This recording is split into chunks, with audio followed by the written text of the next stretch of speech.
गांव में एक लखन नाम का रिक्शा चालक अपनी बीवी विद्या और अपनी बेटी छुटकी के साथ रहता है। वो रिक्शा चलाकर लोगों को एक जगह से दूसरी जगह छोड़ता है। उससे इसे अच्छे खासे पैसे मिलते हैं। तभी एक दिन, बस बस लखन, यहीं छोड़ दो मुझे, मैं यहाँ से पैदल चला जाऊंगा।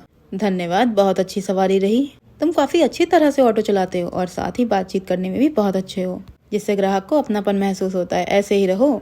तभी लखन कहता है, जी भाई साहब, आपका बहुत बहुत शुक्रिया।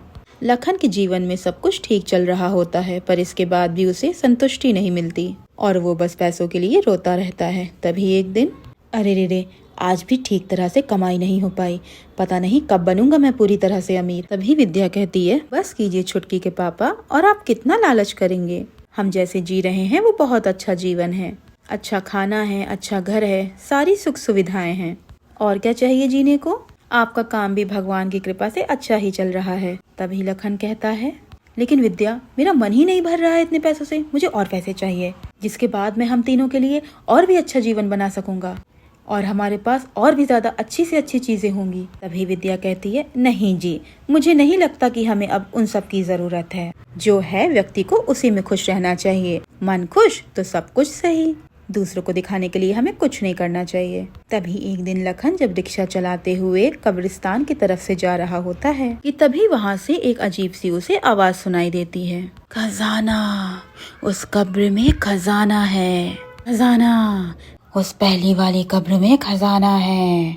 तभी लखन कहता है, ये क्या, मुझे आवाज कहाँ से आ रही है। मुझे ऐसा क्यों लगा कि यहाँ पर अभी कोई था और वो चिल्ला चिल्ला कर खजाने की बात कर रहा था।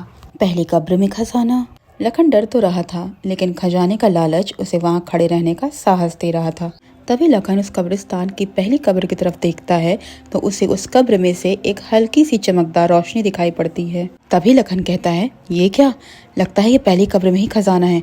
मुझे वो खजाना चाहिए। अगर ये खजाना मेरे पास आ गया तो मैं धनवान बन जाऊंगा और फिर वो मैं ऐशो आराम वाली जिंदगी जी पाऊंगा। लखन, भगवान ने तेरी सुन ली है, खोल दे इस कब्र को। तेरे अमीर होने के दिन आ गए हैं लगता है। लालची लखन उस कब्र को खोल देता है, लेकिन उसमें कोई खजाना नहीं होता, बल्कि उसमें से एक भयानक सी शक्ल वाली चुड़ैल बाहर निकलती है और हवा में उड़ने लगती है।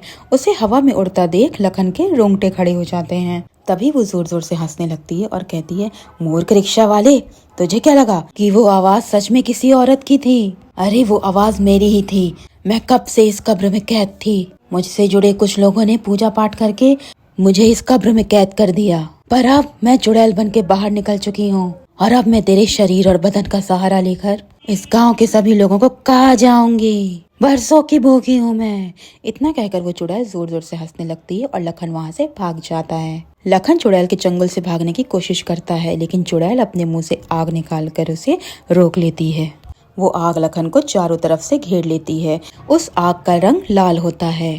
तभी चुड़ैल कहती है, ये भूतिया लाल आग है और अब मेरे कब्र से बाहर निकलने पर मेरी काली शक्तियाँ सब मेरे पास वापस आ चुकी हैं, जो एक सर्वशक्तिशाली चुड़ैल के पास होती हैं। तभी लखन कहता है, ऐसा मत करो, मुझे जाने दो। मेरी बीवी है और एक छोटी सी बच्ची है। मुझे माफ कर दो, मैंने गलती कर दी। मुझे लालच नहीं करना चाहिए था। तभी चुड़ैल कहती है, तुम इंसानों में एक कहावत है ना, लालच बुरी बला है, फिर भी तुमने लालच किया। ये तो तुमने गलत किया ना, फिर तो तुम्हें इसकी सजा मिलनी पड़ेगी। चुड़ैल कूदती है और लखन के अंदर घुस जाती है। अब लखन भूतिया आदमी बन जाता है, क्योंकि उसके शरीर पर चुड़ैल के काले साया का असर होता है। वो घर जाता है। विद्या भी उसके बदले हुए हाव भाव देखकर परेशान हो जाती है। अगले दिन एक औरत आती है और कहती है, भैया, मुझे रूपानगर जाना है, और हाँ, वो पहाड़ी रास्ते से मत लेना, वहाँ मुझे बहुत डर लगता है। वहाँ कब्रिस्तान पड़ता है तो मुझे बहुत डर लगता है। यहाँ अच्छे वाले रास्ते से लेना, जहाँ लोग हों। तभी लखन कहता है, हाँ ठीक है। जब वो औरत लखन के रिक्शे पर बैठती है तो लखन वो पहाड़ी वाले रास्ते से ही जाने लगता है।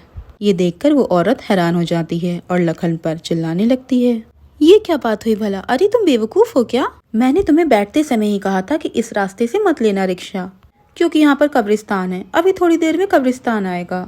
अरे अरे, तुम सुन भी रहे हो मैं क्या कह रही हूँ वो? लेकिन लखन आगे ही देखता है और उस औरत की बातों का कोई जवाब नहीं देता, जिस कारण वो औरत बहुत ज्यादा गुस्सा हो जाती है और कहती है, गाड़ी रोको, रोको, मुझे नहीं बैठना तुम्हारी ऑटो में। रोको ऑटो, मैंने कहा ना। तभी लखन के अंदर से वो चुड़ैल बोलती है, नहीं रुकेगा ये रिक्शा, अभी तुझे सीधा तेरी मौत तक पहुंचाएगा। जी ले अपनी जिंदगी के आखिरी कुछ पल। तभी वो औरत कहती है, ये क्या, तुम एक औरत की आवाज में क्यों बोल रहे हो? भला भला ये कैसे हो सकता है? फिर वो औरत रिक्शे के आईने में देखती है जिसमें चुड़ैल की शक्ल दिख रही होती है। ये देख उस औरत की आंखें फटी की फटी रह जाती हैं। तभी वो चिल्लाती है, क्या क्या इसका मतलब तुम एक भूत हो? तुम में एक चुड़ैल का वास है? लखन रिक्शा को कब्रिस्तान में ले जाता है और रोक देता है। रिक्शा रुकने के बाद वो औरत बाहर निकलती है और भागने लगती है। तभी लखन उसे जान से मार देता है। लखन यानी वो चुड़ैल उस औरत को मारकर उसका मांस खाने लगती है और कहती है, वाह वाह वाह, क्या स्वादिष्ट है इस औरत का मांस। सच में इस गांव के लोग हैं बड़े स्वादिष्ट। इसी प्रकार हर रोज जो भी लखन के रिक्शे पर सवार होकर जाता, वो उसे सीधा कब्रिस्तान पर ले जाता और उसके शरीर में घुसी वो चुड़ैल उस इंसान को मारकर खा जाती है। तभी एक दिन विद्या बोलती है, छुटकी के पापा, आपको हो क्या गया है?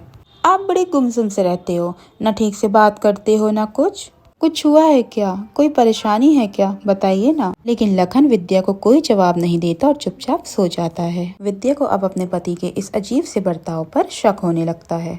तभी वो कहती है, कोई बात तो जरूर है जो छुटकी के पापा मुझसे छुपा रहे हैं, लेकिन क्या? मुझे पता लगाना होगा। दिन पे दिन अचानक से लोग गांव से गायब होने लगते हैं। सभी गांववासी डर जाते हैं और आपस में बातें करने लगते हैं।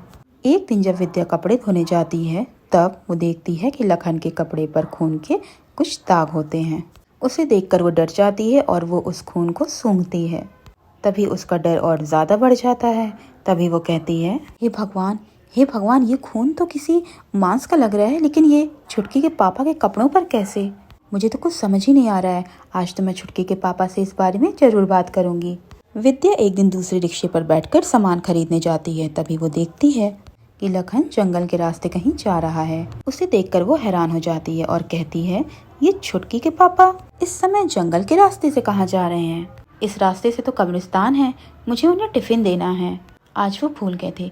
एक काम करिए आप भाई साहब, आप रिक्शा को उस दिशा में घुमाइए, मुझे उस रास्ते से जाना है। मेरे पति के रिक्शा का पीछा कीजिए। विद्या अब लखन का पीछा करती है और देखती है कि लखन कब्रिस्तान में अपने ग्राहक को मारकर उसका मांस खा रहा है। ये भयंकर दिल दहला देने वाला दृश्य देखकर विद्या के पैरों तले जमीन खिसक जाती है और वो खड़ी की खड़ी रह जाती है।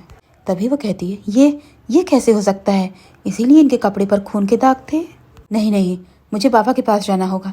भाई साहब चलिए। विद्या समझ चुकी थी कि जरूर लखन पर किसी चुड़ैल का साया है, इसीलिए वो लखन से ये सब करवा रही है। वो बाबा के पास जाती है और बाबा सब समझ जाते हैं और उसे ये सब बताते हैं। अपना शक ही सच है, ये जानकर विद्या के हाथ पांव ठंडे पड़ जाते हैं। तभी वो बाबा कहते हैं, हाँ बेटी, तुम्हारे पति के शरीर में ही वो कब्रिस्तान वाली चुड़ैल रह रही है। तभी विद्या कहती है, हे भगवान, अब क्या होगा बाबा जी? बाबा जी मेरे पति को बचा लीजिए, मैं आपके आगे हाथ जोड़ती हूँ, मेरे पति को बचा लीजिए। बाबा अब नया टायर लाते हैं और उसे अपनी दिव्य शक्तियों से तिलिस्मी टायरों में बदल देते हैं, जिसके बाद उस रिक्शे के टायर को हटाकर ये तिलिस्मी टायर उसमें लगाते हैं।